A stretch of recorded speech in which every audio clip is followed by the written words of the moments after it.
Well, they're a sitting target. They could become targets for the Japanese. And the reason for that was that at the same time that FDR wanted the fleet to remain in place, he also announced his embargo on oil and so forth. And so the fleet commander in Hawaii was apoplectic. He said, "This is wrong. You can read all of this. This is all available." And he said, "We've got to get the fleet back home." Well, we know the rest of the story. And FDR's argument was the fleet's presence will deter anybody from attacking us. Of course, the opposite was the case. It was an invitation. And I think you have the same thing going on today in Iraq and Syria. I can't resist commenting on FDR, even though I didn't intend to go there. We interviewed a professor this morning, David Beto of the University of Alabama, who wrote a terrific book about FDR's assault on civil liberties. And at the end, I asked him if he thought that FDR knew that Pearl Harbor was coming, and his view was sort of halfway. He knew that something was coming. He didn't know it was Pearl Harbor. I think the research today shows clearly he knew, and clearly he expected it, and clearly even wanted it to change public opinion so that we could enter World War II and save Great Britain. Yeah, I think there's a mountain of evidence to support it. Because the other place that everybody was looking at the time was, of course, Manila and the Corregidor. They were looking at the Philippines. And for years, everybody publicly had said, "Oh, yes, we can defend the Philippines." But privately, everyone, including MacArthur, made it abundantly clear, so did George Marshall, we cannot defend the place. We need to get the forces out of there. Let's make it neutral. Let's do whatever we can. But we're overreaching. We can't defend it against the Japanese. We know the rest of that story. FDR was amenable to some extent if they could make the place neutral, but when it could not be made neutral in the eyes of the Japanese, he poured resources into the place to defend it. A disaster. So the Second World War for the United States opens with strategic decisions in the Pacific that were absolutely catastrophic. And made against the advice of nearly every senior military person in the region. Yes. Can anybody today name or state the reason for the 800 to 900 foreign military bases that the Department of Defense mans? Oh, yes, there are justifications. A lot of them are classified. No surprise. Yeah, you have to keep in mind that large numbers of these bases are intelligence-oriented in terms of collection and surveillance. So you might want to set some of those aside because they do provide critical insights into what's happening around the world. They also provide us with support for global communications, and that's also important for our forces. But then you have large numbers of forces overseas. I don't know what it is right now. It used to be over 300,000. It may be at that point now, given all the forces we've stationed in Europe and the additional forces we've been sending over to the Middle East and the Indian Ocean, the Red Sea, and the Mediterranean.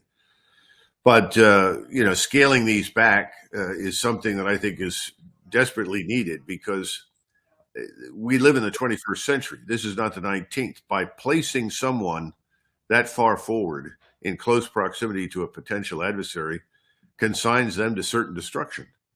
That's the problem now. What was bad in 1940 in the Philippines and Pearl Harbor is now absolutely far, far worse. So putting them out there to begin with, in most cases, is a mistake.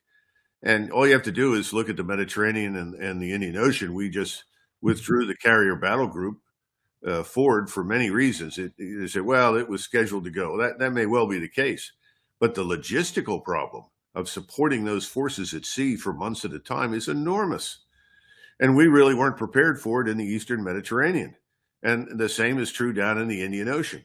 You look at a place like Bahrain, and if you were to lose the facilities there, that would put the fleet out of business probably in that, not just the Persian Gulf, but in the Indian Ocean as well. There just aren't that many ports that we can fall back on where we can execute the repairs and the resupply. Again, this is part of the change in warfare that we haven't come to terms with, and I hope we don't have to learn it the hard way. So other than a corrupt reason, like wanting to feed the military-industrial complex, why are we in Syria? Why are we in Iraq? Why are we in Africa, of all places? Last place in the world they want to see American troops in the streets. Well, these are the questions that President Trump asked. And I answered, we don't need to be there. And I explained how long we had been in these places, anywhere from 30, 40, 50 to 70 years, including Korea and Okinawa. And, there was no good answer. I think a lot of it is inertia and complacency. Well, we've been there this long. Well, what difference does it make? We've been there for X number of years, and it becomes part of the bureaucratic structure in the services. It becomes a mission factory. Now we have something for everybody to do. We can expand the command structure. And all of a sudden you walk up and say, well, I want you to vacate 400 of these bases overseas. And here's the list I want you to get out of. And everyone is apoplectic. The same thing is true in Europe in a place like Germany. What are we doing there? Anybody who tells you that we're there to deter the Russians should immediately be dismissed and sent home. That's nonsense. There's nothing to stop the Russians if they want to do whatever they want to do. We found that out in Ukraine. And we're not interested in going to war with Russia. So again, what are we doing with forces there? Are we encouraging belligerence on the part of our allies? Lithuania, Latvia, Estonia, Poland? Sometimes it looks that way. That's what we've done in Ukraine, and we've gotten 500,000 people killed over there. This is insane. But it's complacency, it's neglect, it's ego. Everything is mortgaged to vanity. That was the problem with the British Empire in 1946-47. When suddenly the Brits were told, well, we're broke. Our debt to GDP ratio is 240%. We can't maintain ourselves in India anymore. People still said, well, we've always been in India. What are you talking about? This is our country. And it wasn't their country. It was someone else's country. That's why they had to get the hell out. So, we're in the same kind of boat right now. So if Donald Trump is reelected president and asks you if we should stay in NATO, if we should insist over and over and over and over again that the chief military person in NATO should be an American general or admiral, how would you answer those two questions? Well, assuming that NATO holds together between now and the election, and I don't think it's a stretch to suggest that it may not. The NATO and the EU, to a large extent, have been crumbling in various ways for years now. I think NATO in particular, assuming it does survive into 2025, I would tell him that these are the terms for our continued membership in this alliance. Number one, you're going to have to pick a 4-star from the European countries to become the supreme commander of Allied Powers Europe. Number two, we're withdrawing our forces.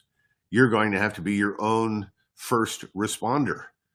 Now, we can come in and support you if you get entangled in something, depending upon what you do, because the danger, of course, whenever a large power like the United States commits itself to a very small power, the small power then is in charge of your military capability. That's what happened to the Tsar of Russia in 1914.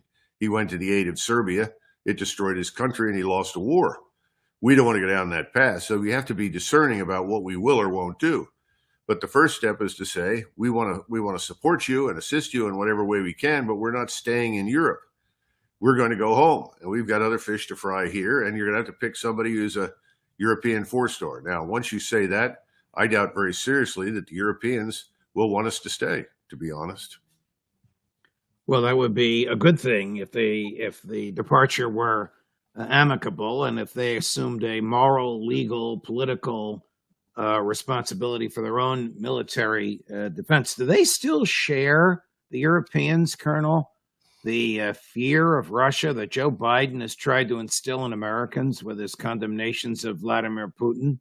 It's astonishing to me, but when you go to a place like Finland and Sweden, two places where, frankly, they should have no fear whatsoever of Russian attack, they are both hypersensitive to the possibility, even though you point to the map and say there are no Russian forces interested in invading your country. There's nobody in Moscow that's even brought it up. What are you doing? And now we've already put some of our forces on the ground in Finland.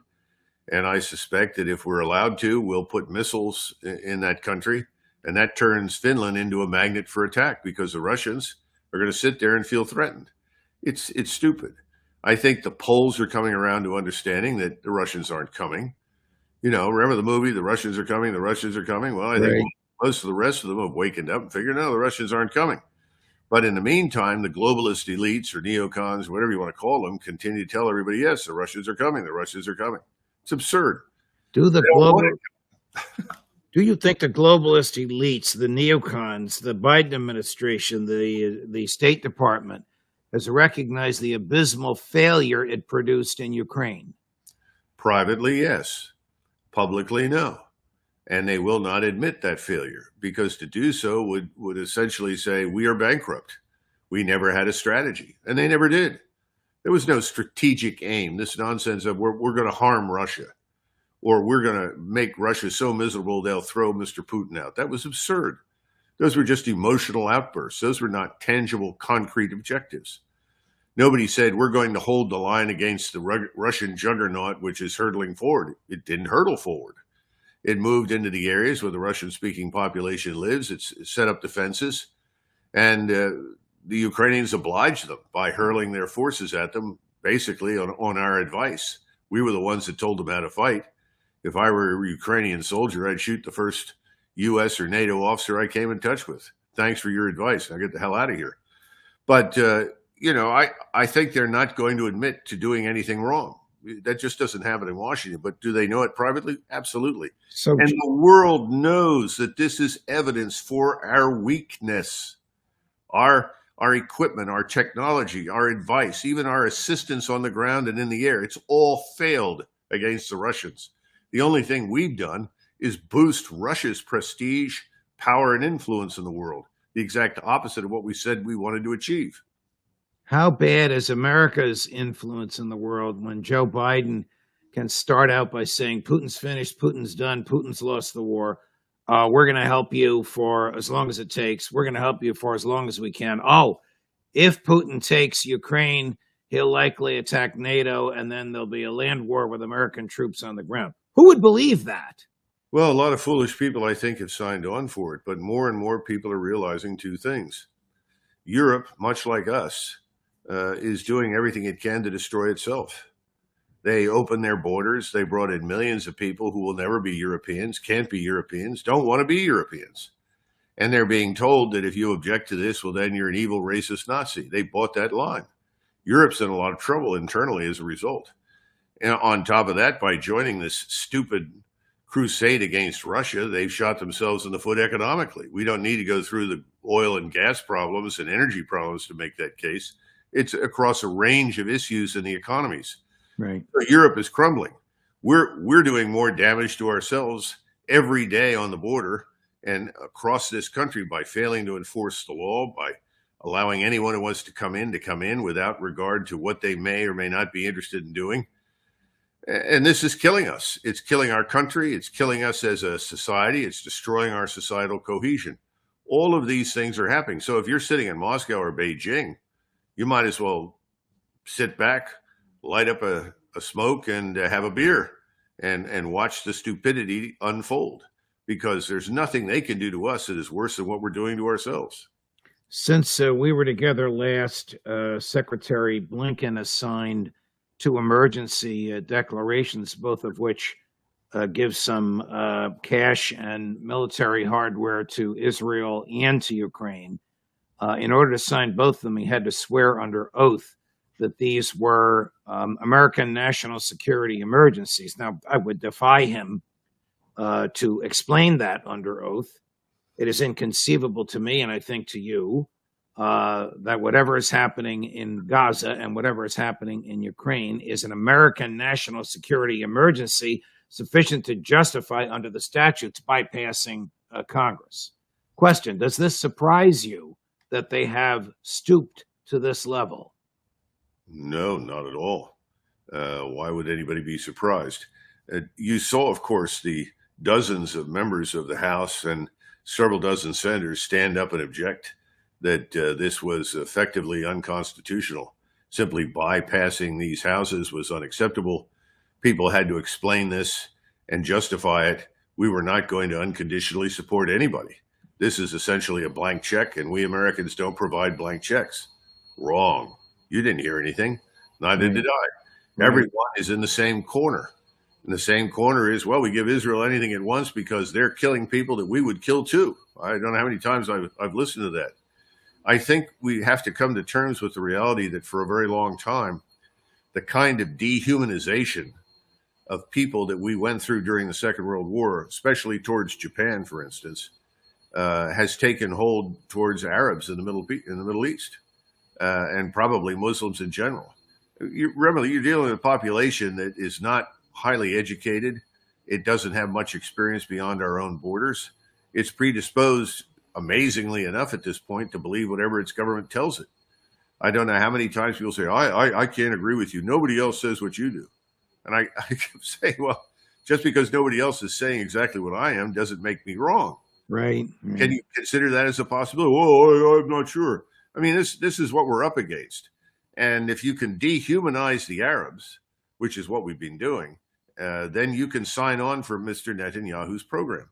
Now, I don't think it'll work. And I've told my friends in Israel, I see nothing good resulting from this for Israel or for us. But the American people don't realize how isolated we are in the world. And you've listened to Jeffrey Sachs, and you've listened to virtually all of us at one point or another, Alistair Crooks another, explain to the extent to which we are isolated. And we're taking a position, it doesn't matter. Who are these minor players in the world? Well, the rest of the world is not a minor player. We don't live in 1960 or 1970. This is a very different world now. And what you used to call minor players are now major powers. And they don't have to use dollars. They can de-dollarize. They can circumvent our financial system. They don't have to do business with us. They can live on their own. You know, and this is very dangerous for Israel because Israel does not live where we do in the Western Hemisphere. We can sustain ourselves. We're not going to thrive, but we can sustain ourselves. They cannot. Colonel, isn't it also dangerous for us? Aren't we isolated? Aren't we in a quagmire with Israel? Well, I think we are. I mean, certainly, I'm sure I've not seen any of the plans. And I have very high respect for the Israeli senior military leaders. But I think they fell victim to the same emotionalism that carried away the whole state back on 7 October. Everyone was so horrified. Their initial instincts were hammer everything in sight, and we'll show these animals. They'll never be able to do this again. They won't be able to do anything for 30 years. After the 1967 war, Ariel Sharon said something very similar. The defeat we've inflicted on the Syrians, the Jordanians, the Egyptians is so profound and so complete. We may not see a war again for decades. And you know the rest of the story. Right. 6 years later, you got the 73 war. Well, I would say you have a similar mentality now, only it hasn't worked nearly as well. The whole thing tactically, I think, has been abysmal. I don't know the exact numbers, but I'm being told by people in the region that the Israelis have sustained more casualties in the last 90 days than they did during the 73 war. I get similar reports from many different sources. And of course, you have Haaretz and journalists there who are saying similar things. And then, of course, Israel is in deep trouble right now economically. It's a small country, and you've got most of the manpower that would otherwise be working tied up in the reserves. So you have to pull some people out, especially skilled workers in the tech sector, send them back to work, give the ones you've got a rest before you go back in again and continue this war, because this war is not ending. This temporary withdrawal is just that. It's temporary. It's not going to end there. But they've got a problem. It's up north with Hezbollah, and there's a potential that can blow up and ultimately widen the war. And they seem to be doing everything they can with their strikes and their assassination program to essentially invite that disaster. And if that happens, then the Israelis are in a lot of trouble. We will be drawn in to bail them out. That is inevitable. There will be no debate on the Hill. We will simply commit forces as soon as we can to help them. And then we are bogged down in a war for which we are not really prepared. It will also be a war that doesn't, in any respect, affect American national security interests whatsoever. Hasn't Israel already lost the PR war internationally? Doesn't the United States stand alone with Israel? Yeah, I'd say for all intents and purposes, but as long as they have us in their corner, I think their attitude is it doesn't matter. You know, Israel is now officially transforming into Fortress Israel. And that's unavoidable given the policy path that they're on. Can they sustain that? How many months can they go through this? How long can they fight? Well, how much money can we ship there? I mean, one of the reasons the Republicans don't want to send any more money to Ukraine is that they recognize that's a lost cause. Nothing can be salvaged from it. So let's just walk away. So they want to turn that money that would otherwise go to Israel or otherwise go to Ukraine, which is now 60 billion. They're going to need that to sustain Israel, to sustain its economy, keep its forces flush with ammunition, build up their capability and at the same time prepare ourselves for a fight that is going to go regional. And this is unlike the Eastern European crisis with Russia. Russia's aims were always very limited. Russia had no interest in attacking NATO, still doesn't. Russia doesn't even want to manage or control or govern Ukrainians. They just want whatever remains of Ukraine to be neutral. And whether or not people in the East, in the West, the Poles or the Hungarians or Romanians want a piece of Ukraine that is rightfully theirs based on history, that doesn't matter to them. They just want to make sure whatever remains is neutral. That's not the case now. When you go to the region, and I've been sitting with a lot of people that have just returned from extensive visits to all the major capitals and talked to many of the elites, and they all say the same thing. First, Sykes-Picot is over. That's the first thing out of everybody's mouth. What is that? Well, Sykes-Picot was the agreement signed in 1918 that ultimately divided up the Middle East into the states that you see today. Right, the Balfour. And the Balfour peace was part of that larger puzzle that created the foundations for the state of Israel. So we're not talking about we're not going to tolerate this and we're going to strike back. No, people are saying that's over. Now, having said that, they also talk about a post-American Middle East and a post-Israeli Middle East. In other words, they're saying, we think it's now time to consider the possibility that the Americans are out permanently and Israel no longer exists. Now, that's something that, the elites are saying. And the elites are restrained. The elites don't want a war. What they want to do is they want to patiently sit by and watch Israel exhaust itself against all of these low-intensity opponents, if you will, and then at some, appropriate time move in. Well, that's going to be tough to do because the populations in the region want war.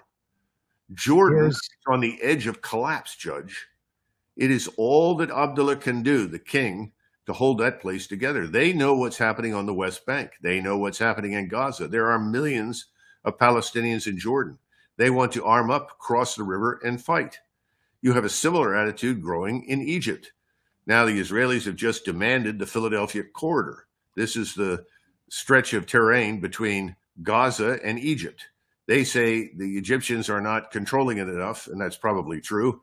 Things are slipping through, people, supplies, and so forth. So they say, we're going to go in there and take it. If they do that, they will be at war with Egypt.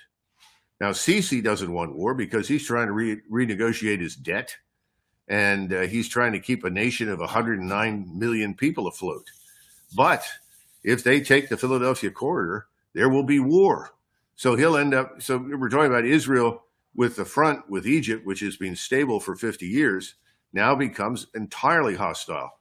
Jordan collapses into chaos, and that becomes another front. We haven't even begun to discuss what happens with Hezbollah and ultimately Iran, since we seem to be working overtime to find ways to provoke Iran into war. And then finally, you have Mr. Erdogan. And the people that I talked to who just came back from Turkey and said the hatred in Turkey for the United States and Israel is so thick, you can cut it with a knife. Everywhere you go, people want nothing to do with you if they think you're an American. And the people I was talking to were all fluent in Arabic and had origins outside the United States with one exception. So the bottom line is the situation in the region is explosive. And what has happened in Gaza is not going to go away. This has left a permanent mark on the people of the region. After all, they were told that they too are animals that deserve the worst, that they too deserve to be exterminated. They will not tolerate this. This is going to blow up in everybody's face. Here's President Erdogan using extremely harsh language about Prime Minister Netanyahu. It sounds, we'll hear it in a minute, but it sounds as though he is encapsulating what the Turkish people think about the Israelis. Cut number 9, Chris. And right in front of our eyes for 80 days, all virtues relating to humanity have been shot at. At stadiums, we saw the Nazi camps of Israelis. How does this happen? They used to talk about Hitler, but how are you any different than Hitler? This is even worse than Hitler. What Netanyahu is doing is no less than what Hitler did. So, Hitler was not as rich as he was. He is richer than Hitler. He takes support from the West.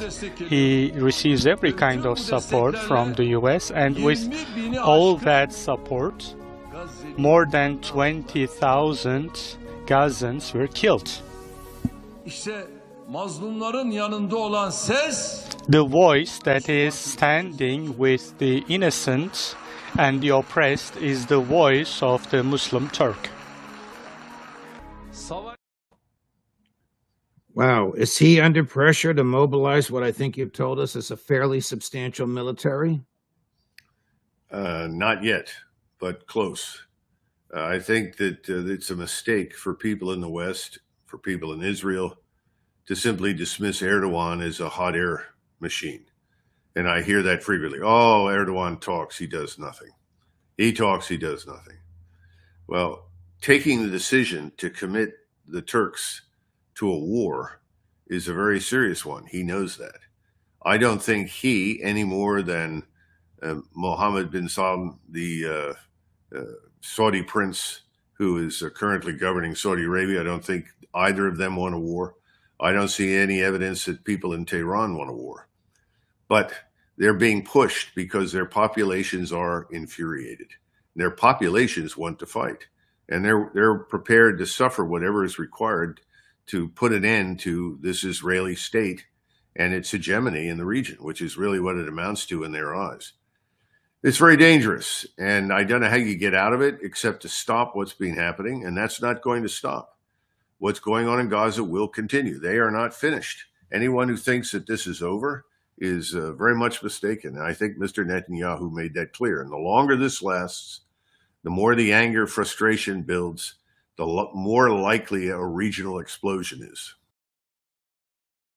Many of the Muslim states that had previously worked with us are now completely unwilling to do so. You have almost a global disaster. Certainly everyone in Latin America, Africa, in the Far East, no one really is pleased with us or the way we do business. And we continue to insist that that's not true, but it is. Well, can you put your finger on one or two or three causes of this?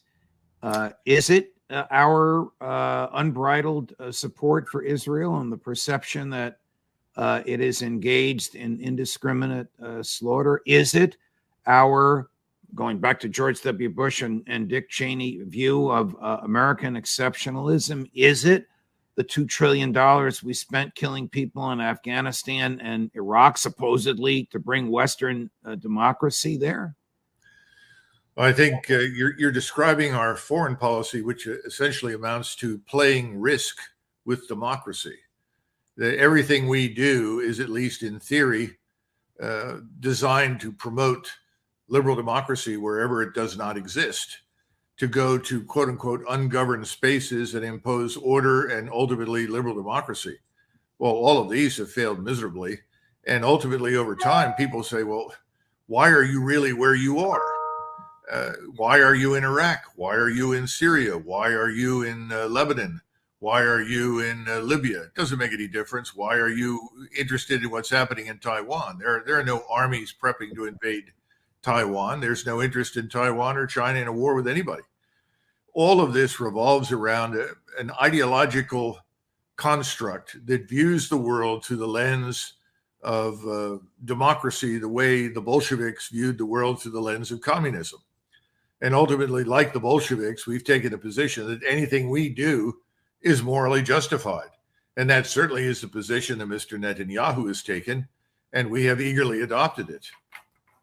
Let's bore down a little bit. Since you and I last spoke, the Security Council of the United Nations voted 13 in favor, 1 against. Since it was the U.S., it was effectively a veto, and 1 abstention on calling for a ceasefire in Gaza. The abstention, of course, was the Brits, who you know better than I will always do what we ask them to do. The U.S. explanation for vetoing this was, why give Hamas a chance to regroup? How does that play in the international arena? If you look at the actions that are being taken, look at the words that are being spoken, and you are an Arab, a Turk, an Iranian who live somewhere in the Near East, North Africa, you conclude the following. All of us are effectively animals, subhuman. We all deserve the worst. And we are in a war today against Israel that is not anything like the wars that have been fought in the past. This is not 1973 or 67. This is not a short-term expedient to either expand the country or, for that matter, to simply have more defensible borders, which Israel has always wanted and every nation state does. This is now, in the minds of Arabs, Turks, and Iranians, a war for Jewish supremacy in the Middle East. Full stop. That's the war. If you are in our way, you die. There's no compromise. There is no negotiation, and there will be none. Anyone who does not succumb to our power, who does not ultimately submit to what we want, is the enemy and will be destroyed. Now, this is enabled by the United States. Let there be no doubt about it.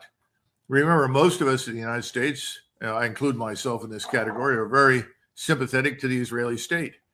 We're sympathetic for reasons that go back 50, 60, 70 years. But this is a fundamental change in the way the Israelis have done business in the past and the way they're going to do business from now on.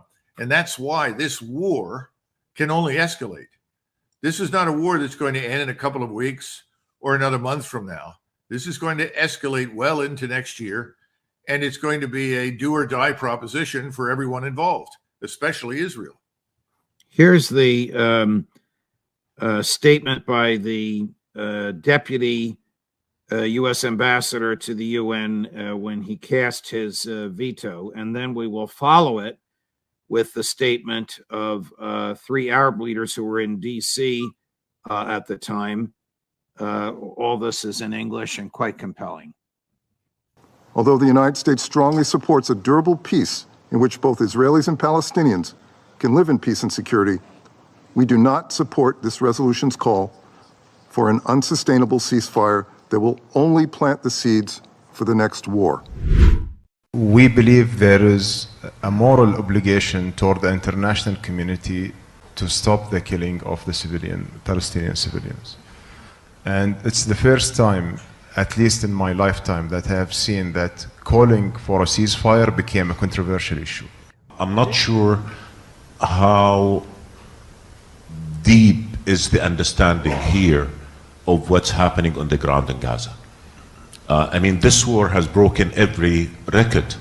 Largest number of journalists killed, largest number of hospitals destroyed, largest number of medics killed, largest number of UN employees killed. Our message has been very clear. There needs to be an immediate ceasefire, there needs to be a cessation of hostilities, and we need to have immediate access for humanitarian aid. It is not acceptable. Probably the opinions of 1 billion human beings who live in that part of the world. Well, here are a couple of things for consideration. The first is that our actions speak much louder than our words. We talk about a just peace for the Palestinians, a secure and just peace for the Israelis. That's not possible. We can't create it. We can't impose it. We've been compelled to choose sides. We've chosen the Israeli side. But in doing so, we did not set any limits on what the Israelis could or could not do. We simply unconditionally said, by all means, we support you. And we've sent, 15,000 bombs, precision munitions, including 100 2,000 pounders that can be lobbed at will by the Israelis wherever they like. We didn't say, we're only giving you so much. We're not going to support these kinds of actions. It's really unconditional support. So for us to talk about a just peace for the Palestinians in the minds of Arabs, Turks, and Iranians is essentially to say, we'll give you a just peace. It's called the cemetery. We'll give you the peace of the grave, and that's about it. Now, that satisfies the current government of Israel, but it puts us in a very difficult position globally as well as regionally. Now, the second point I want to make, and I think this is very important, there's a concept or a word in Arabic called asadiyah. This is a word you don't hear much anymore, but it's a word that refers to social cohesion, group solidarity, or unity of action. It is a word that was used by Ibn Khaldun, probably the most famous historian of the Middle Ages, who happened to have been an Arab from Tunis. His work had a profound impact on the West. Everyone from Toynbee to Oswald Spengler all studied and read his works. You could actually call him the father of modern historianism, if there's such a thing. And in it, he says, those who have not seen the power of Islam do not appreciate it. Today, we have historically viewed, and today we view Islam as weak, a loose grouping of states that are more interested in killing each other than they are in doing any damage to anyone else. There have been a few exceptions, but that's essentially the analysis. Asadiyah, however, is emerging in the Arab world. It's emerging because of this war for Jewish supremacy in the region that we are supporting. And it is bringing states and peoples into coalition now that historically have not cooperated in any meaningful way for centuries. I think we've reached this dramatic strategic inflection point. That's another reason why this war is not going to end anytime soon. There may be a lull, there may be pauses, but ultimately this regional coalition that is emerging is going to strike back with a vengeance unlike anything we've ever seen. What military benefit is there to the Israelis, military, Colonel, to the indiscriminate slaughter of civilians? Well, historically, the Israelis, when they did attack areas where terrorists had operated from, talked about, quote unquote, mowing the grass. In other words, we've got to go into the West Bank, we've got to go into southern Lebanon, we've got to go into Gaza, and we have to exact a price for what has been done.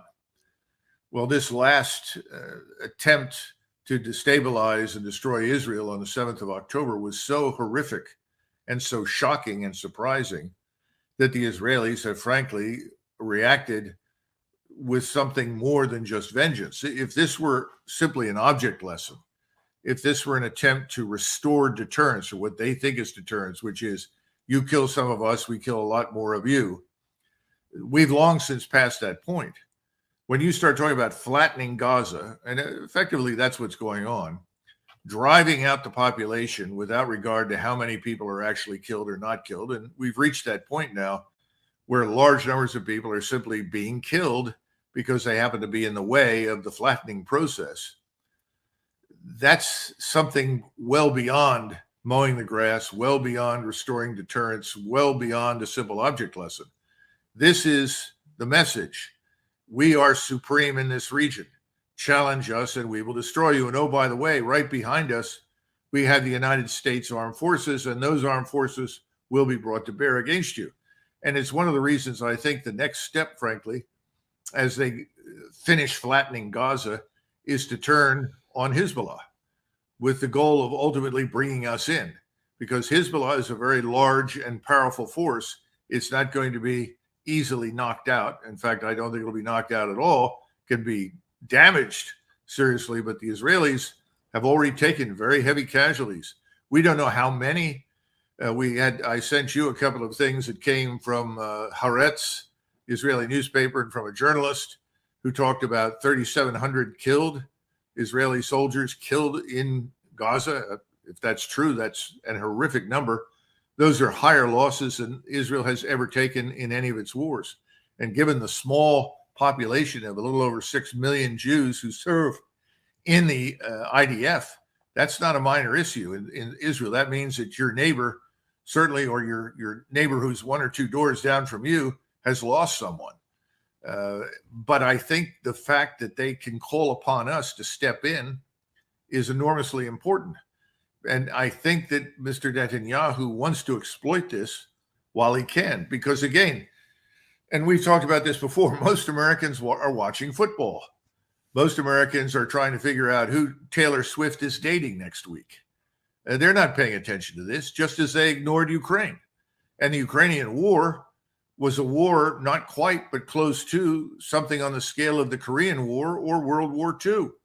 And we effectively just continued to play and ignore what was happening and essentially told the government, well, you do whatever you think you have to do. And I don't think most people ever believed all the ridiculous assertions about Russian aggression and Russian threats and so forth, but they just don't care. Well, right now, the theater has shifted to the Middle East. The images that are coming out are much less easily controlled, much less easily suppressed. They're reaching us, they're reaching everyone in the world, and Americans are just beginning to say, gee, look at that. Isn't that awful?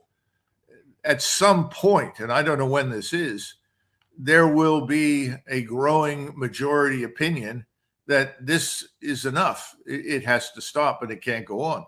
I don't know when that happens, but when it does, I think Mr. Netanyahu fears that he'll lose the kind of access to our military power and support that he wants to use to the maximum extent possible right now.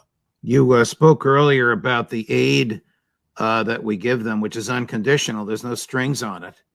I would argue, now I'm on the legal side and there's no court of law here. It's a moral judgment as much as it is a legal one, that when we knowingly give them instruments with which they carry out obvious war crimes, we are as morally and legally complicit as they are. I asked Max Blumenthal not too long ago, what would Joe Biden have to do to stop this? Here was Max's response. Well, the Biden administration could end the occupation of Palestine tomorrow. They could have a Palestinian state while we're doing this live stream.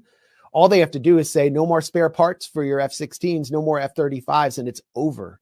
Because Israel its occupation depends entirely on its direct line to Washington. And Biden won't do that. And Tony Blinken won't do that because Tony Blinken comes from a long line of Israel lobbyists. Well, I think Max is right about halting the aid and the delivery of the aid. That's true. That would bring everything to a halt. As far as the two-state solution, I think people are now delusional if they think there is any future for the two-state solution. I don't see it. The Israelis won't accept it.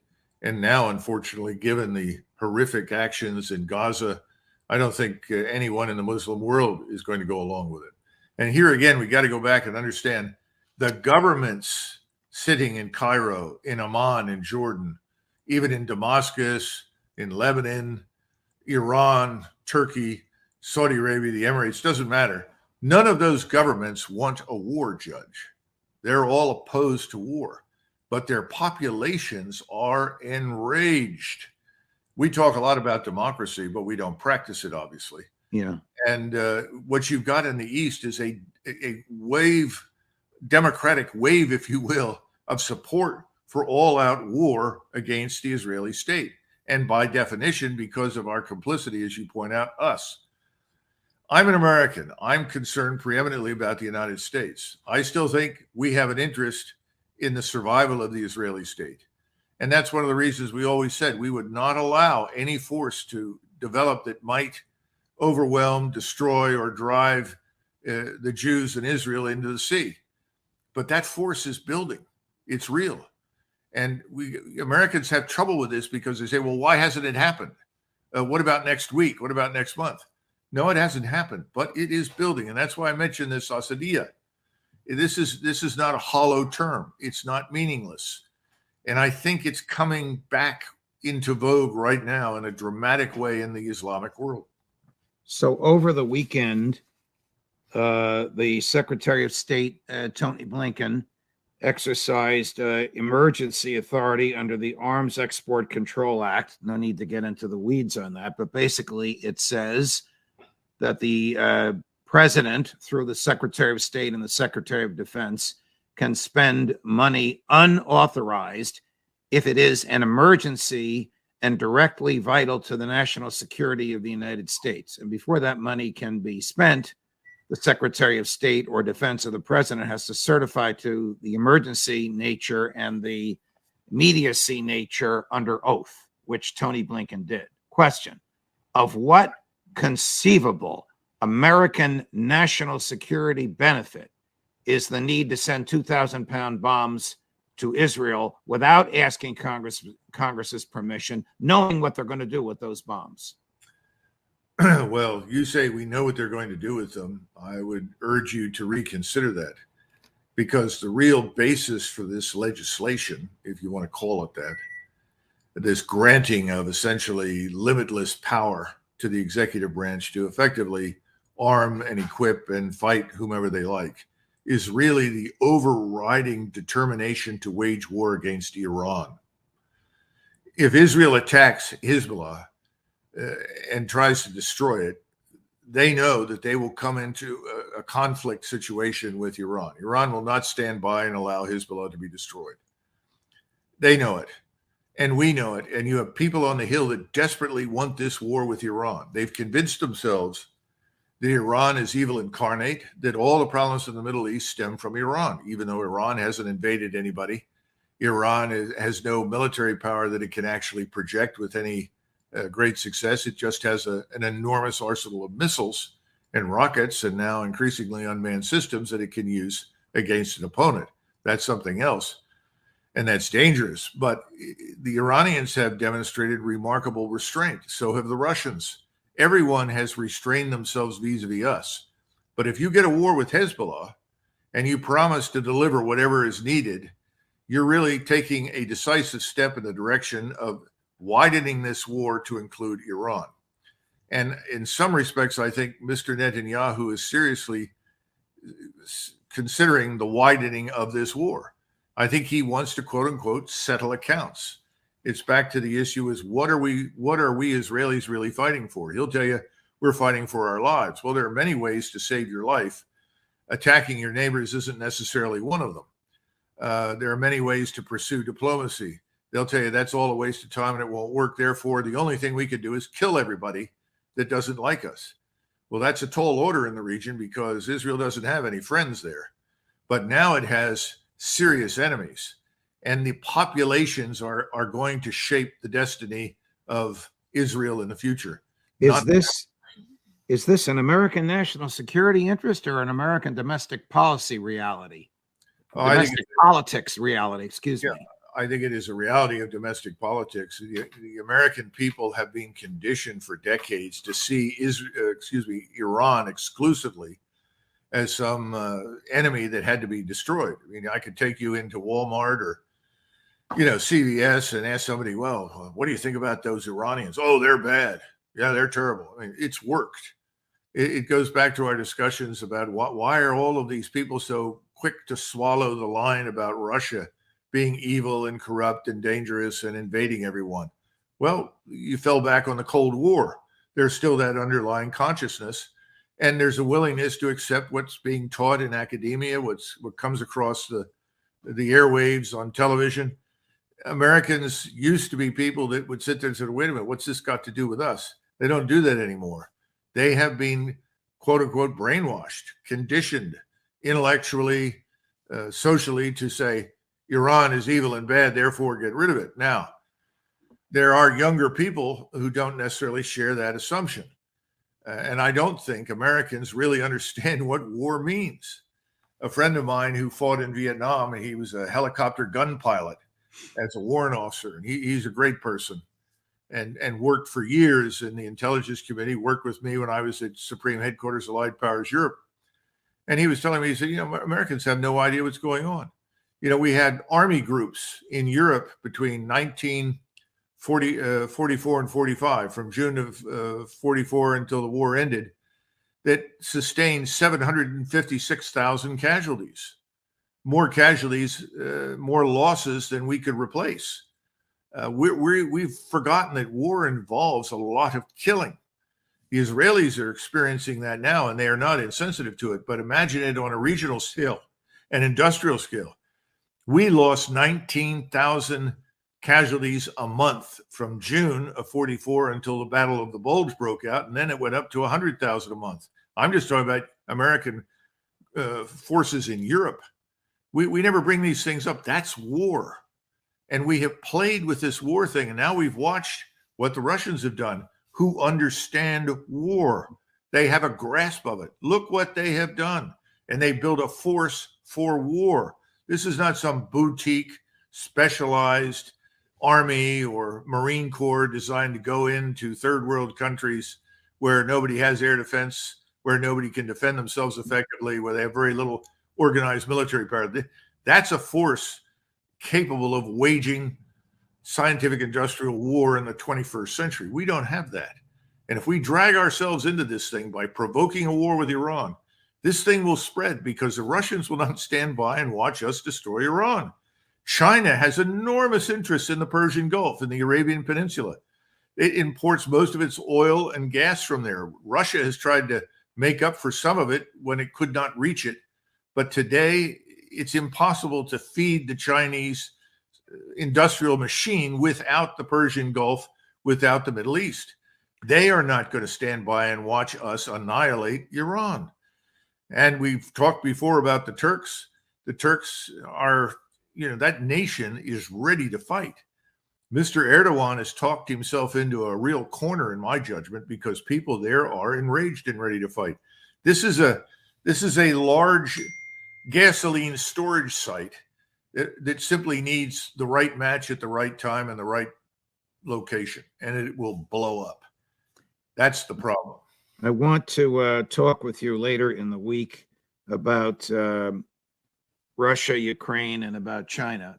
But before we finish today, and thank you for that superb analysis of where we stand, here's a clip from a former colleague of yours, Colonel Lawrence Wilkerson, who shares your views and my views on nearly all these things, being pretty critical about Prime Minister Netanyahu. I wonder if you agree.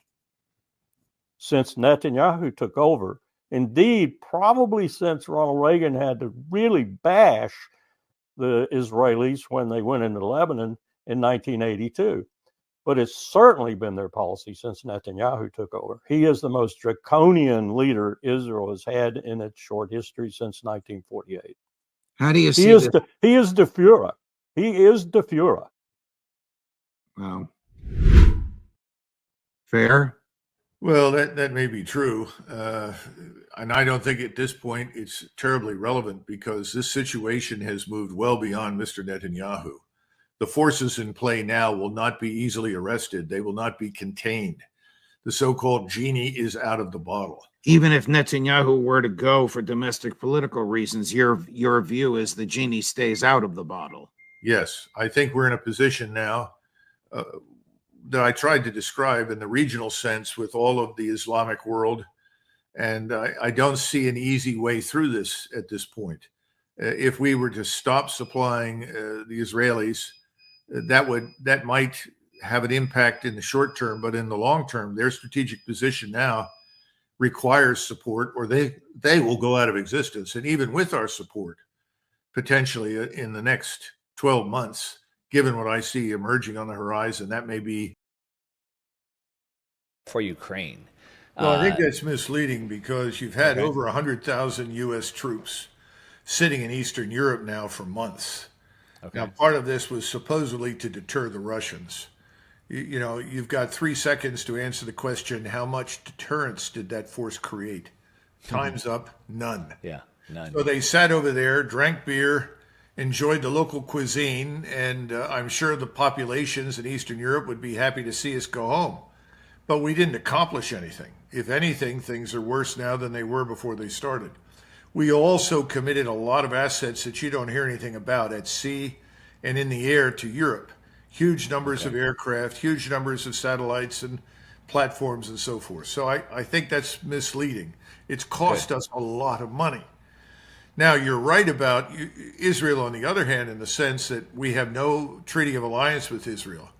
But we do have a Congress that is absolutely committed to Israel for a whole range of reasons, not all of which are, let us say, altruistic. And we have committed naval assets largely because we don't have much in the way of ground forces to send. I mean, what are you going to send? You've got, 140,000 sitting in Europe. I don't know how many aircraft we have within striking range, but I suspect out of perhaps a couple of thousand, we've already got several hundred. Then you've got multiple carrier battle groups. Could you send more? Sure, you could. But again, the problem with the carrier is sustaining a high sortie rate. What I mean by that is how many aircraft can you get in the air at a particular point in time? How much ordnance can they deliver? How rapidly can they be replaced, refueled, rearmed, and sent back into action? When you look at the total numbers, we have perhaps 180 aircraft at sea. Of that number, how many fighters can we keep up at any given point in time? 30, 40, 50? Not very much. So if we have to fight more, let us say, than I would expect Hezbollah to offer, we're in a lot of trouble. Can we send more carrier battle groups? Sure, we can send more. Then you're surging whatever you've got. I don't know what the state of readiness is in the Navy, but over the last few years, the reports coming out of the Navy haven't been very good. And then when you look at the missiles that we have aboard the surface fleet, reloading those missiles requires most of the surface fleet to return to port so that you can restock those launchers. Then, of course, we have submarines. And for a very long time, I've argued, and a few others have, but I'm probably a very strong voice for this, we have too few submarines. We have too few attack submarines. We should have 50 to 100. We are a global naval power. It is our first line of defense. It's perhaps the most important asset in our strategic arsenal, this submarine. And we're down to 29, 30? And of those, how many are ready? I don't know the answers to those questions, but this is not a good situation for us to be in. And you're talking about the potential for a regional war. Now, we had that with the Russians, but remember, the Russians were not interested in a regional war. They never were. We're the ones that talked about it. We're the ones that tried to mobilize all these European states that for decades have spent almost nothing on their own defense to ship everything they have to Ukraine. Well, most everything they had is gone. It's being destroyed. A lot of our stocks are gone and destroyed. So what have we got left to send somewhere? That's the first question. Secondly, if we don't have anything in the area of ground forces that could make a dent, and we can't get them over there safely, potentially, now we're talking if a regional war breaks out, as a minimum, I would expect the Turks to be participants. And everybody says, well, they're NATO members. Yes, but they are first and foremost Muslim Turks. Right. That's their identity. And they are not going to stand by and watch Israelis and or us butcher large numbers of Muslim Arabs and civilians. It's impossible. The Egyptians don't want a war. The Saudis don't want a war. The Jordanians certainly don't. I don't know of anybody over there who does. But the populations in that part of the world are enraged. And at some point, if this does not stop what we see happening in Gaza, these governments will be in danger of being overthrown and replaced by people who will fight. Now, Mr. Erdogan has already made some very, very powerful statements. And these statements are not coming out of Iran. These are coming out of Turkey. Right. And he says, Mr. Netanyahu is a war criminal. The Israeli state is a war criminal state. There will be justice. We will not tolerate it. We are not going to talk to Mr. Netanyahu anymore. And the day is coming when Turkish soldiers will fight in Gaza. Now, people in Washington have chosen to dismiss this out of hand. They've chosen to say, oh, this is impossible. It can't be done. Well, these are the same people that told us the Russians had no military power, or what they had was inadequate, that they could be isolated, that they were weak, that their economy could not withstand the strain of sanctions. Well, they were wrong. I think they're wrong now about the Middle East. I think the situation is very dangerous. And when Mr. Netanyahu says we are fighting for our existence, he hasn't even begun yet. He's only scratching the surface. His existence is not going to be threatened by Hamas. but the existence of the Israeli state is very much open to question if the region coalesces along the lines that it's begun to, and the Turks enter this fight. And of course, there's always Iran. Iran has no ground force, but Iran has an enormous arsenal of tactical and theater ballistic missiles, cruise missiles, unmanned systems. Those can all be employed. And we haven't talked about the other effects that we would rather not experience. We don't want to see the Straits of Hormuz closed. We don't want to see the Suez Canal closed. Those things could be economically catastrophic. We haven't talked about the overland routes for oil and natural gas and so forth. Bottom line is, what's happening today in Israel, in Gaza, is very, very dangerous. Not just for Israel, not just for the region, but for us. You're looking here. So there are pros and cons for Hezbollah to actually come in and enter this fight because of the almost, I don't know if it's certainty, but certainly high probability that the U.S. gets involved with that. But what is it from Hezbollah's perspective? What do you think would give them the go, no-go decision? And do they risk having an open war against Israel and against us? Oh, I think so. I think, first of all, remember, Hezbollah is operating on its own turf. We don't know to what extent they have air defense technology that can neutralize or damage our aircraft. We just don't know. We do know that the Russians in Syria absolutely have air defense technology that can do serious damage to us. So that's an unknown at this point, but that's part of the operational picture.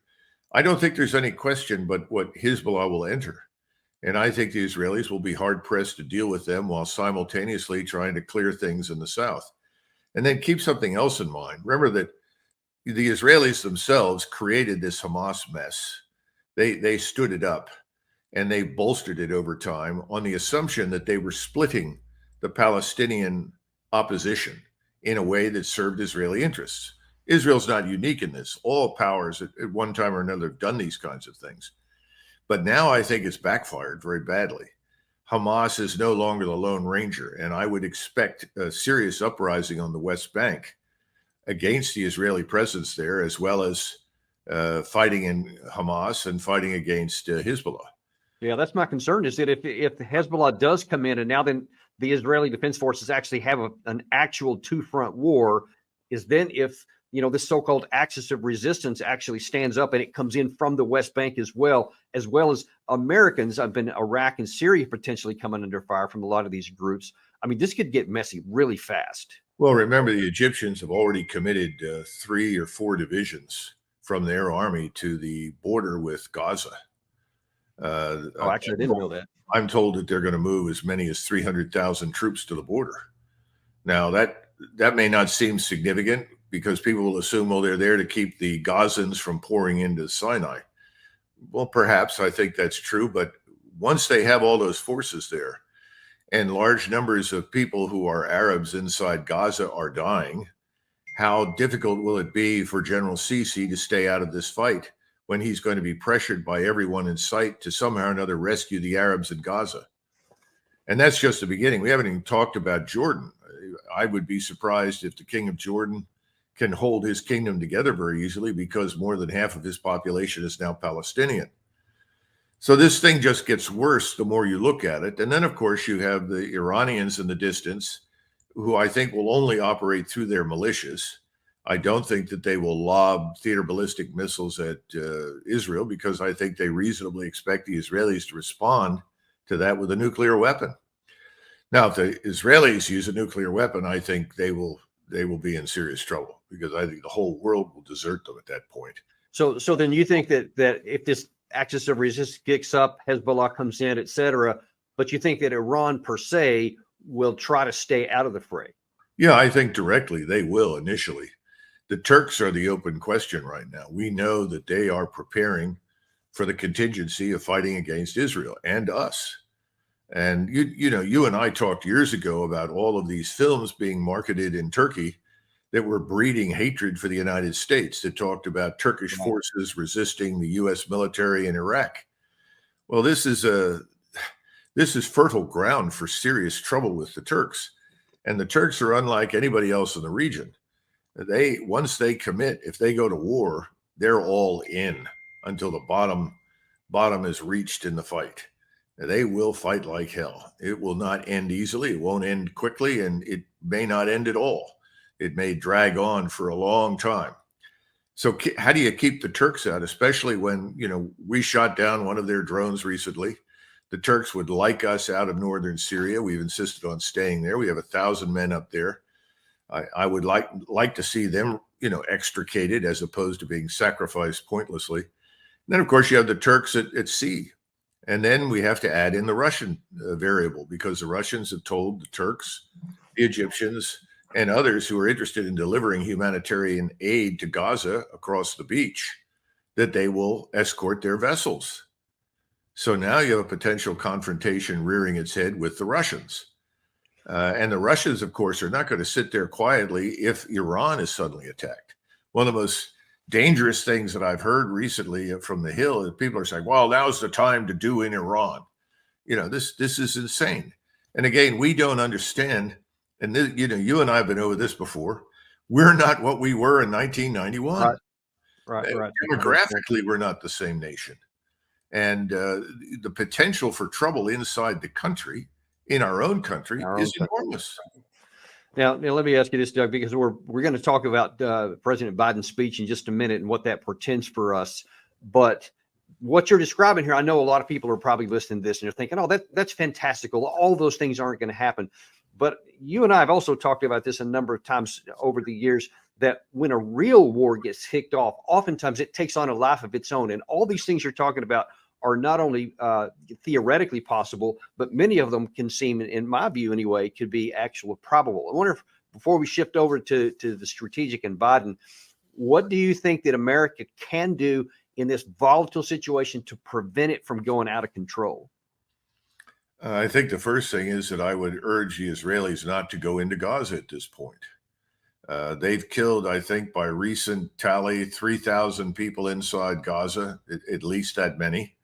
They killed 1,500 of the Hamas fighters that crossed into Israel, which is good news, of course. But the Israelis want blood, and they think that they have the chance to permanently eradicate Hamas. But the truth of the matter is that you and I know that won't happen. Hamas is, after all, principally an idea. Right. It's not just people. Killing an idea is far more difficult than killing people. And again, you start blowing up people's houses, just killing their families, you just breed more enemies. So I think the president is the one who steps up and says, look, we support you and we're going to continue to support you and we'll help you secure Israel, but you cannot go into Gaza, and then convene a meeting with the leading powers to sort this out, find a way forward. And again, this means that somebody like Mr. Netanyahu, who prides himself on being, the minister of Israeli defense as well as its prime minister, and basically talks a great game of I will defeat all of Israel's enemies in perpetuity. He's going to have to face something else, and that is the requirement to sit down and ultimately be flexible on some of the issues that Israel has rejected out of hand. It seems as though both Turkey and the U.S. positions are quite far apart. Relations between Turkey and Israel have clearly broken down. What can Antony Blinken hope to achieve with this? Indeed, Turkish and American positions are more and more divergent. So just in minutes, we're expecting the Secretary of State, Antony Blinken, to arrive in the building, Ministry of Foreign Affairs of Turkey, right behind me, and the meeting is expected to start in minutes with his Turkish counterpart. But yes, the positions of the both countries are extremely different. But there is another side of the story today that's happening in Ankara today. So it is the cold treatment from Turks toward the Secretary of State, Antony Blinken. Just after midnight, he has landed in Ankara, and there was not any high-level Turkish diplomat receiving him at the airport. And today, we have been informed that there's not going to be a joint presser after the meeting. And there is not going to be a meeting between President Erdogan and Antony Blinken as well. So all of these are telling us something. Telling us something. I think one of the first things it's telling us is that the United States has a real problem with its diplomatic power, because this is kind of a repeat of what happened with Mohammed bin Salman in Saudi Arabia a couple of weeks ago, when Blinken went there, and he was made to wait for like many hours because bin Salman was busy, didn't want to bother with him, and the disregard that he showed for Blinken, therefore the United States is on display a lot here, and we're starting to see that more often, that our senior officials are viewed with almost contempt by even some of our allies. As you know, Turkey's been on a path that diverges pretty sharply from the West for at least the last 20 years, maybe longer. Mr. Erdogan has simply made something clear to everyone that may not have understood it in the past, and that is that Turkey is an Islamic state.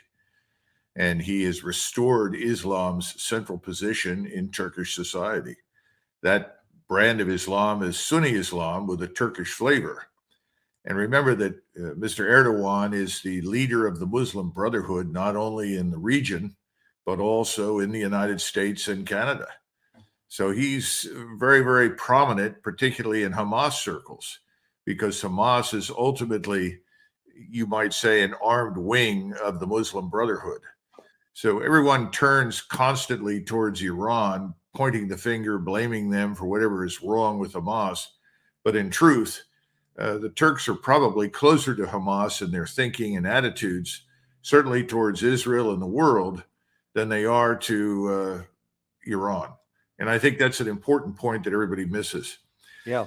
The Turkish foreign minister was the one who met with him, but Mr. Blinken was not met at the airport by anyone of significance. It was almost treated as a routine visit when in fact it's obviously not. When he did finally get to the capital, he met only with the foreign minister, whereas the Iranian foreign minister, when he visited, was received by all of the leading officials. And then after he met with the Turkish foreign minister, was able to go and meet with Mr. Erdogan. So I think the contrast is profound. I hope everybody noticed that. And I bet no one in the United States noticed this unless they're watching Deep Dive here, which is why we're so grateful to have you on here. But do you suspect, I'm probably a rhetorical question, but that people in the region are noticing those two contradictions? Oh, absolutely. There's no question about it. And Mr. Blinken has spent most of his time talking to Arab states that, let's be frank, they have power in their own right in various areas, but they're no match militarily for Israel and the United States. Egypt, for instance, which has tried very hard to maintain good relations with Israel over the last, 50 years, frankly, has no desire to go to war with Israel, but it's in a tough position given the treatment being meted out to the Arabs in Gaza. The same thing is true in Jordan, I think, also Saudi Arabia, the Emirates. But that doesn't mean that they are forgiving towards us or the Israelis for what is happening. It's just that there's probably not a great deal that they alone can do about it. And I think that's an important point. There is someone who can have a profound impact militarily, and that is Mr. Erdogan, and everybody knows it. You're talking about the largest army in NATO, probably the largest air force after our own, and conceivably one of the largest navies in the world. And that's not all. I mean, Mr. Erdogan currently maintains what is reportedly the largest drone fleet in the world. That is unmanned aerial vehicles. And they have made a lot of progress. They built a lot of their own equipment. It's very good equipment. They have a huge manpower pool, over 2 million reservists that can be rapidly mobilized if necessary. And anyone who bothers to look at the televised demonstrations can conclude very rapidly that this public is very firmly behind Mr. Erdogan on this question. And in fact, that's a point I wanted to make out here. We have a small piece of a clip here which brings out a couple of important points, and then we're going to follow that up with something Erdogan specifically said. And I want you to help us interpret that. First of all, Gary, show that first clip there. At a mass rally in Istanbul Saturday, Turkish President Recep Tayyip Erdogan stepped up his support of Hamas, declaring again that Hamas is not a terrorist organization, but a liberation movement. The Turkish leader went on to warn that Turkey may come in the night to Gaza, with the crowd chanting to send the Turkish military. In response to Erdogan's statements, Israel has recalled its diplomats from Turkey, setting back the country's newly restored diplomatic relations. So this isn't something that's happening in the dark. I mean, there was over 1 million people standing there, at that rally, and Erdogan is absolutely out in the front, not afraid of what anybody has to think about it. And I think one of the more concerning issues, but especially in light of what you just said about their military power, he said this. Ya İsrail, sen buralara nasıl geldin? Nasıl girdin? Sen bir işgalcisin. Sen bir örgütsün. Dolayısıyla Türk milleti bunu biliyor. İsrail, biz de seni savaş suçlusu olarak dünyaya ilan edeceğiz. Gazze'de savunma değil, açık ve alçak bir katliam yürütülmektedir. So the question is, how much of that is playing to the crowd for the domestic folks? How much of it is an international message? And what is actually the message he's trying to send? And bottom line is, what is the risk that they could actually make good on that with that military against Israel?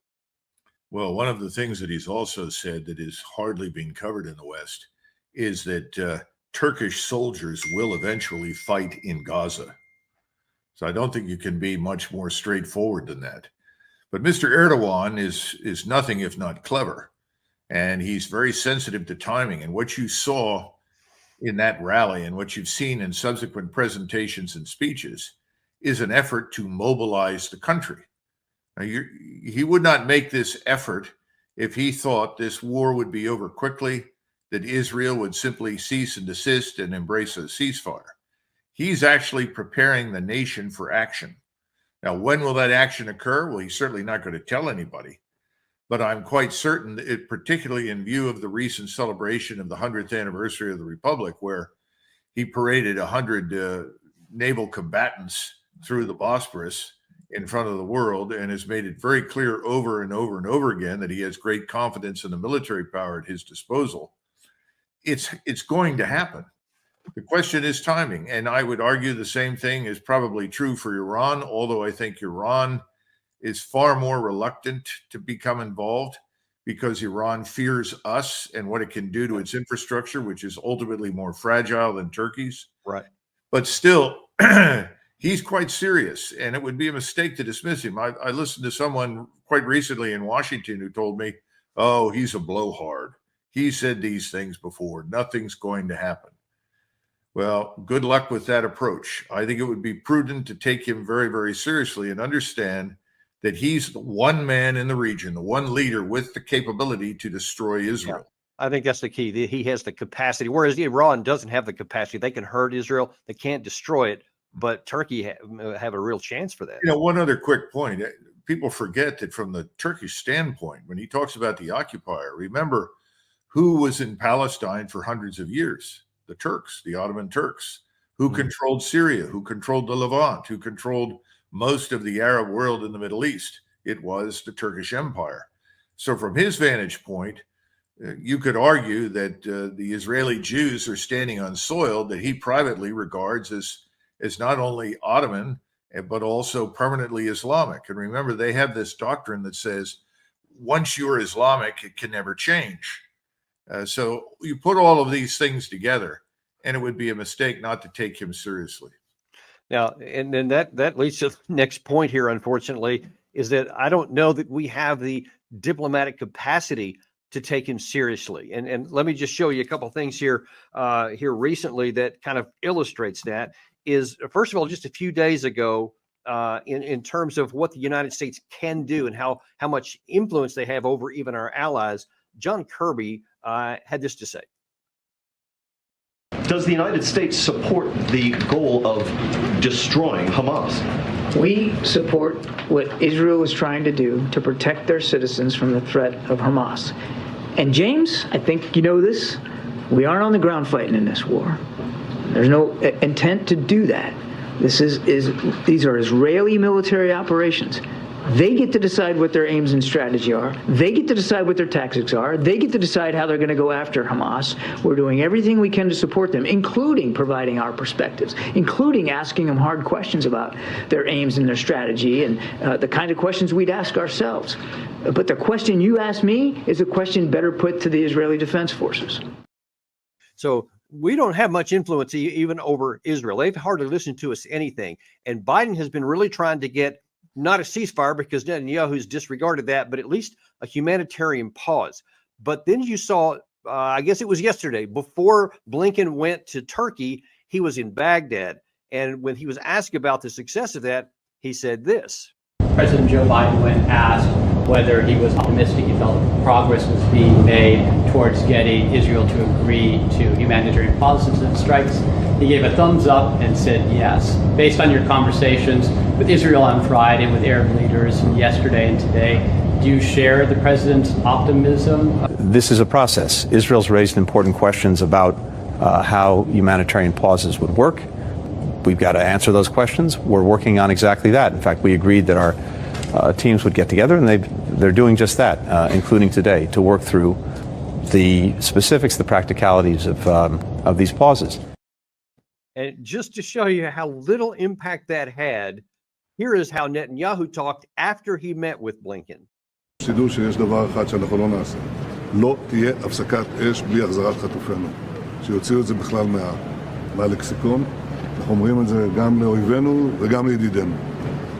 ואנחנו פשוט נמשיך עד שננצח אותם. אין לנו אלטרנטיבה. So you had Blinken there saying that his signature success was that they had a group of people to talk, and then you saw afterwards Netanyahu just say, hey, this is to our enemies and our friends.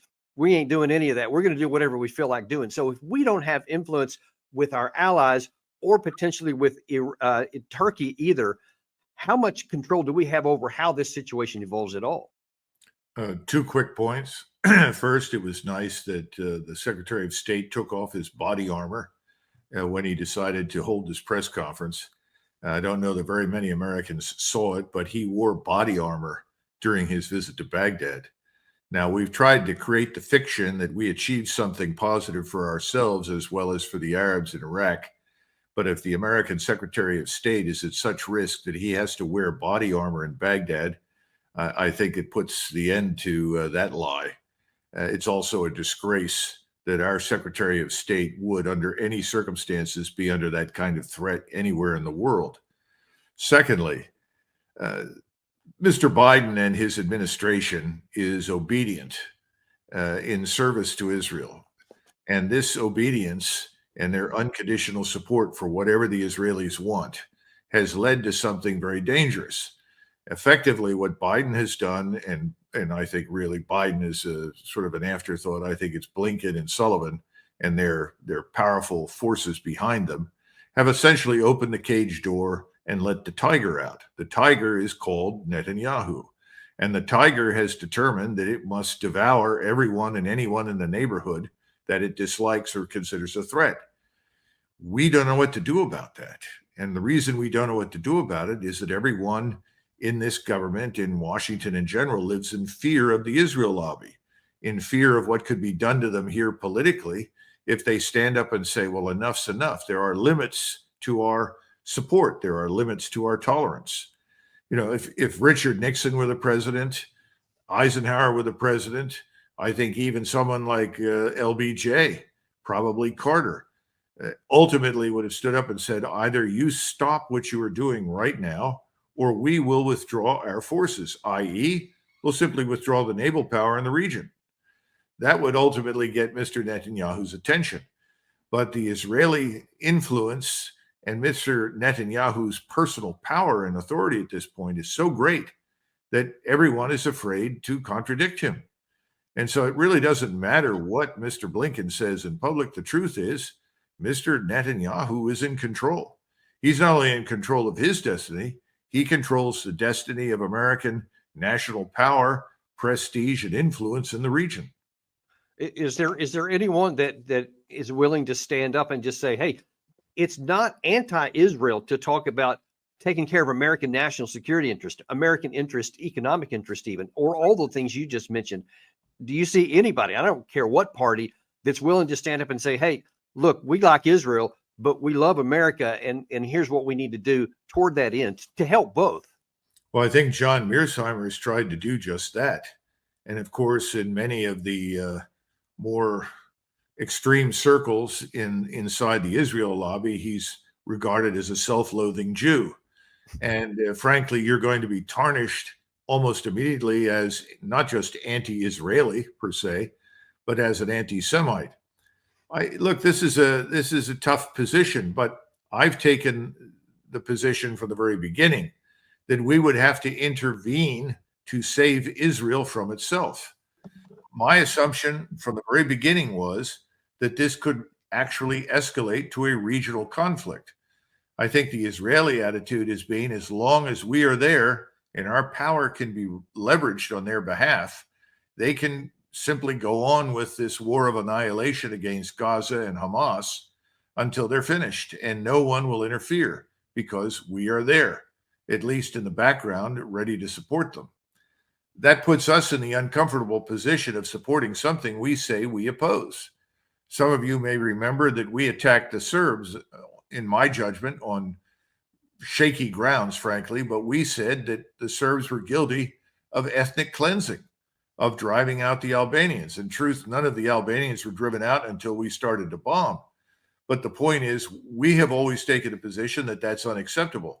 But we've decided now this is acceptable if the Israelis do it.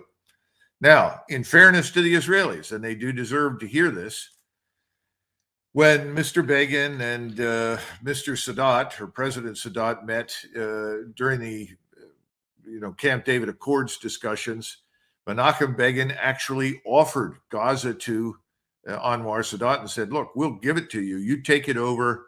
You maintain order and control. And Sadat refused, flat out, not on your life, out of the question. Well, they still reached an agreement. But the point then and the point now is the same.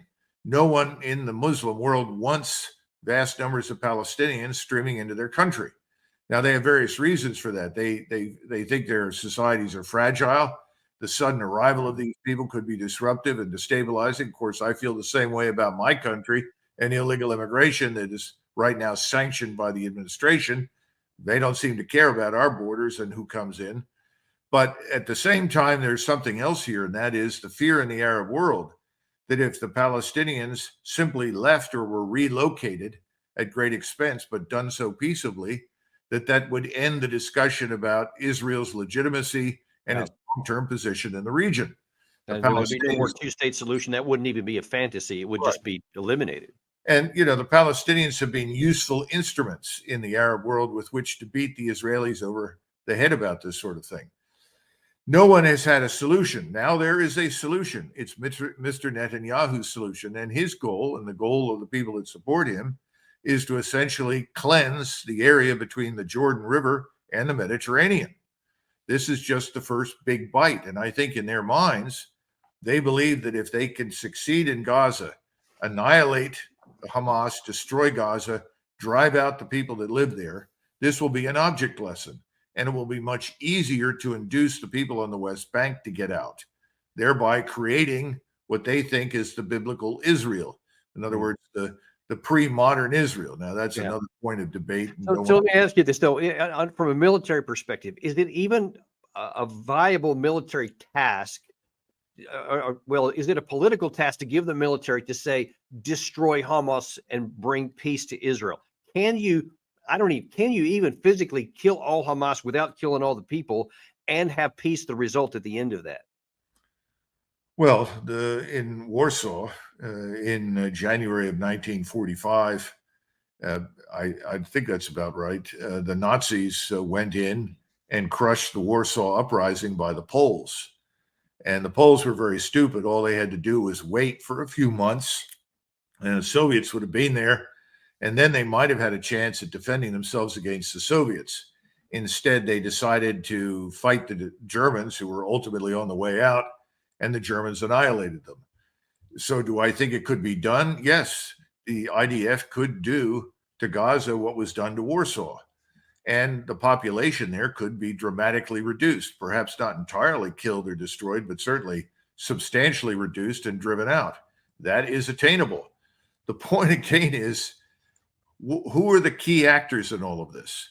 What if Mr. Erdogan finally says, that's it? You've crossed the Rubicon. You're over the red line. We are now going to act. We are obligated as Muslims to act against you. And in the meantime, he receives assurances from the Saudis and the Emirates, we will support you, because remember, his economy is not especially robust. It needs support. He gets a lot of money from Qatar. If he's promised enough funding from all of the actors in the region, the key ones like Saudi Arabia and the Emirates, then he can move. At the same time, he is probably going to turn around to Iran and say, are you going to join me in this? And I think if the Turks attack, the Iranians probably will. It's not because they want to, but they'll see that there's really no alternative. This is the problem from the very beginning for Israel. Israel's enemies continue to multiply. And we don't even need to talk that's about actually the issue. This is not, too many people view of any question about what we're doing to support Israel as being anti-Israel. And I argue that the things you're talking about right here is the best thing for Israel. This is the best chance to actually protect them by reining in their worst impulses, because if you actually could bring a Sunni Muslim and a Shia Muslim country together in opposition to Israel, I mean, that's almost mind-blowing that that's even possible. Well, remember that the conventional wisdom says I'm wrong. Conventional wisdom inside the Beltway is, oh, forget that. That's not going to happen. Nothing like that will happen. This will just simmer down and quiet down, and eventually this will go away. But listen carefully to Mr. Netanyahu's words. Everybody listen to the Shiite leader on Friday. Right. Listen to what Mr. Erdogan said in that, or Mr. Netanyahu said in that recent interview that you flashed across the screen. He said, we have no alternative. Either we do this or we're in trouble. In other words, for him, this is an existential fight. He views the enemy as not really being in an existential fight. There are more Arabs out there, and in inexhaustible numbers of Muslim Arabs in his judgment. And what he's trying to do is tell all the rest of the world, listen, you take care of yourselves. We won't bother you, but we're going to finish this job come hell or high water. And we're supposed to support this. Well, the rest of the world isn't just staying out of it. The rest of the world is watching it. The rest of the world is appalled. Even when you go into Europe, everyone thinks that, well, the Europeans are all behind Israel. Well, the elites in the government are supportive of Israel. Yeah. But when you dig deeper into the populations of Western Europe, they're no more supportive of Israel than they are of the Islamist Arabs. They would like the Muslims out of their country, but that doesn't mean they support Israel. And look, they've been having, I mean, you're talking about Paris, Berlin, several European nations, large scale pro-Palestinian, ergo indirectly against the Israeli position of killing so many innocent Palestinians in the Gaza Strip. I think that's having a huge negative impact on Israel, because they keep saying with words, oh, we're using targeted strikes and we're really trying to take care of people. And you see with your eyes, they're not even making an attempt, it doesn't look like to me. But you know from your own experience, this notion that you can put soldiers on the ground and carefully pick and choose. Oh, yes, I see that person over there is friendly. We'll move our fire to the right here because that's got to be a Hamas fighter. Give me a break. I am the last person to criticize Israeli soldiers for whatever they do in that city, because they want to stay alive. It's fine to defeat the enemy, but to defeat the enemy, you need to kill the enemy before he kills you. That means the notion that can be, what do they call it? Discretionary warfare. I always laugh when I hear this sort of thing. So when somebody asks me, can the Israelis go in there and utterly annihilate the place? Yes, they can do that. It's going to take time, and it's going to cost a lot of lives. The question is, how long will this go on before finally someone somewhere in Ankara, in Tehran, in Riyadh, in Cairo says, oh my God, no more. This has to end. And if the United States won't intervene, then we will have to do so. That's the question. Yeah, that is my big concern. And that's why, going back to the beginning of this, I worry about who we've got operating here. That's President Biden at the top and Blinken as the senior guy from the State Department, because you see that he's just being held in contempt by everybody on both our enemies and our friends. He's just viewed with nearly contempt and certainly not having any influence by any of them. And if that's what's going to keep us out of war, then we have some real trouble. But I think, Doug, that what what needs to happen is there needs to be some strings put on this funding right real quick. And I don't know if Congress can do it, if the White House won't, but somebody needs to say, hey, all this $14 billion that you're wanting here, that's going to be putting some big strings on there, because we're not basically going to pay to harm our own interest, which is what we seem to be doing right now. Well, right now you have too many people like Senators Blumenthal and Graham who are anxious to go to war with Iran and want to use this particular opportunity to do so. So they're doing the opposite of what you're suggesting. They're passing a bill effectively conferring authority on the president to attack Iran if he deems it appropriate based upon whatever the Iranians allegedly do. You know, this is scary stuff that harkens back to something like the Gulf of Tonkin. We don't want to do that, but there are a lot of people on the Hill that feel that way. And then you have the people on the Hill that are just afraid of the money. The money, not so much that can be deprived, they can be deprived of, but the money that can go to their opponents in the future from the lobby because they made a decision the lobby didn't like. You know, if you're waiting for men of courage and conviction to stand up and be counted, boy, you're in for a long wait. Disraeli used to say that the most rare virtue in politics that he'd ever encountered was courage. He said you never see it because it's unrewarding. That's not how you stay in power. That's not how you get reelected. So I wouldn't expect that. So, and the other thing is, look, if you're going to get courage, it should be in the White House. But I don't see any evidence for it. And I think someone like Mr. Netanyahu would eat these people for lunch. He is a tough-minded character. By the way, so is Erdogan. Erdogan's not going to be pushed easily in any particular direction. So I don't think we have either the personalities or the credibility right now or the strength to do much. We're about running out of time here, but I do want to get one more view on yours, because it's something that a lot of people have some strong opinions in opposite directions on. I have been on a number of shows here recently where I've been advocating that we get our troops in Iraq and in Syria out, because all they are is vulnerability for these,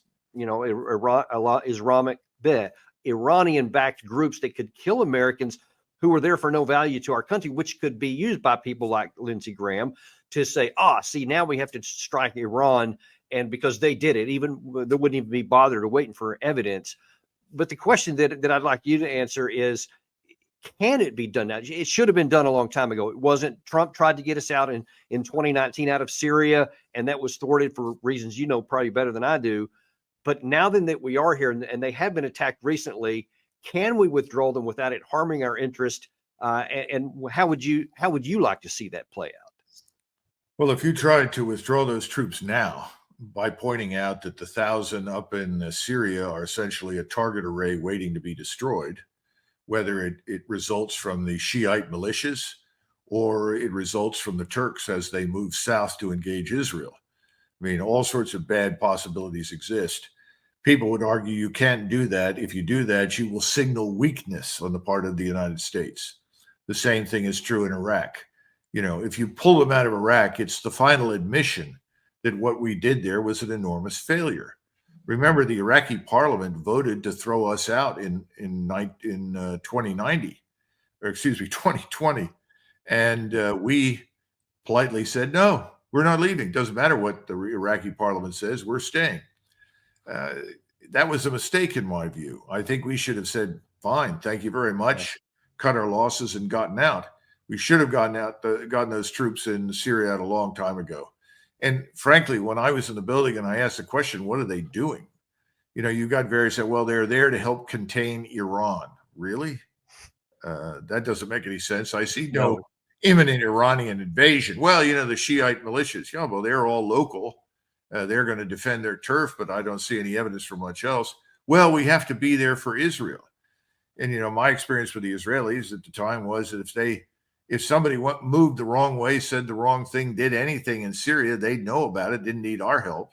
Didn't need our help, right? And the Russians at that point, when they were accommodating the Israelis, made it possible for the Israelis to strike whatever Iranian-related